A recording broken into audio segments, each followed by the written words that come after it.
Noura Erakat is a human rights attorney and an associate professor at Rutgers University, and she joins me now live from Philadelphia in Pennsylvania. Thank you so much for being with us on the program. Let's start off with Sullivan's visit to Israel. I mean, Matthew Miller, Sullivan himself, President Biden even.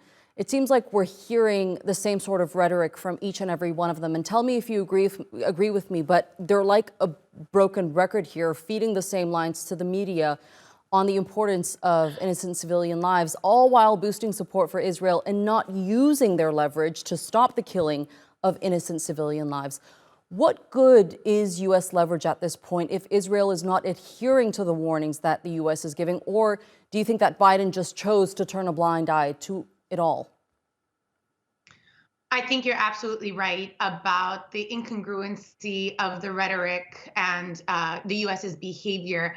And let's be clear, the U.S. isn't applying any leverage upon Israel, given that it is its primary financier. It provides it with ammunition, with weapons, with intelligence of where to target, as well as impunity at the Security Council. The U.S. could, in a single phone call, end Israel's genocidal campaign. It could, by leveraging any of these measures at its disposal, by threatening to cut aid, by ending, simply by abstaining at the Security Council, ensure that there is a safety and sanctity of Palestinian civilian life. What I think is actually happening right now is that the United States, given that it's incredibly isolated at the United Nations, where both the General Assembly, as well as its president, Antonio Guterres, have invoked exceptional procedural rules in order to overcome Security Council intransigence on this issue, is now isolated after issuing its second veto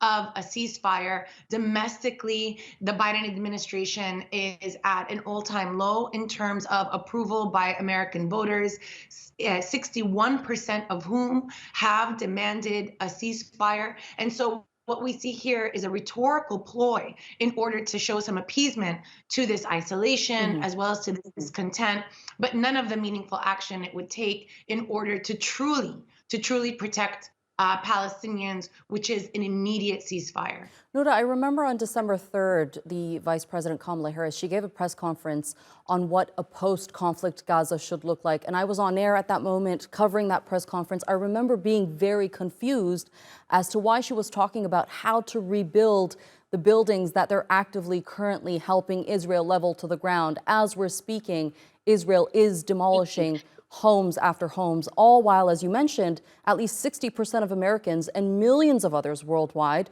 they're calling for a permanent ceasefire.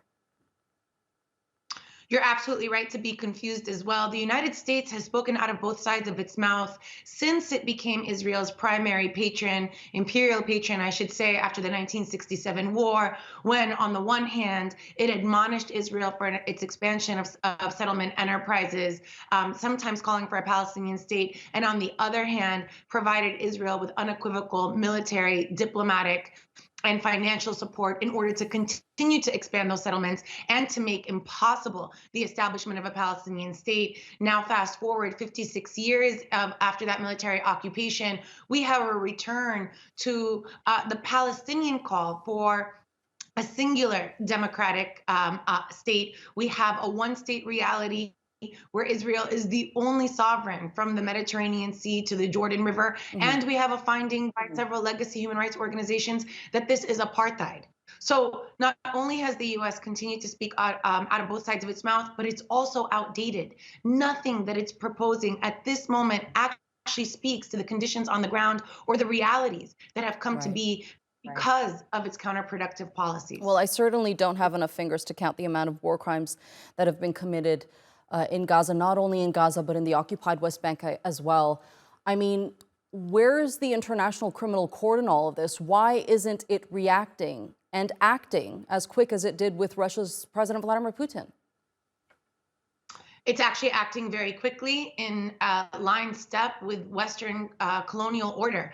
Karim Khan, in his position as prosecutor, has already traveled to visit the families who survived Hamas's October 7th operation, but has yet to speak to a single Palestinian from Gaza, despite, before this moment, an open investigation since 2021, despite the fact that this is the fifth large-scale onslaught, despite a 17-year siege, has failed to mobilize even slowly. And so not only are we seeing a blatant double standard, but we're also seeing international legal institutions fail to rise to the call of universalism and instead demonstrating a naked hypocrisy of Western universalism and Western values.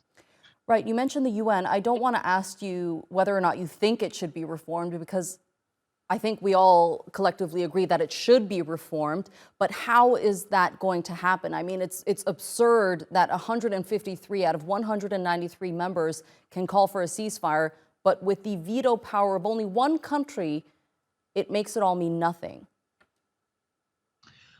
We've seen this veto power being used to obstruct international will in many other situations, which is precisely why the UN General Assembly mechanism of uniting for peace was created. So I don't want to exceptionalize the United States and its protection of Israel. But what I will say is that despite the Chapter 7 authority within the Security Council that enables it to have enforcement power, 194 states actually have a lot of tools at their disposal. They do not have to wait for the United States to abstain or to vote in favor of ceasefire. They can ask their ambassadors to return from Israel. They can close those diplomatic offices. They can impose weapons sanctions. They can impose trade sanctions. They can actually sue Israeli officers, soldiers, politicians, generals on their national soil under universal jurisdiction. There is more than one way to approximate justice for Palestinians. As we've seen,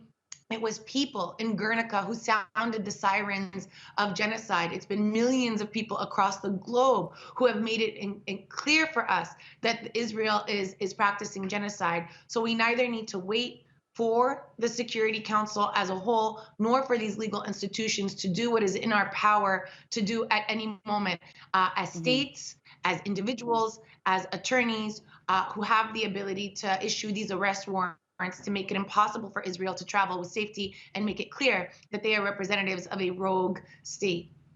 Professor Noura Erakat, thank you so much for being with us here on TRT World and sharing that analysis with us. I appreciate it.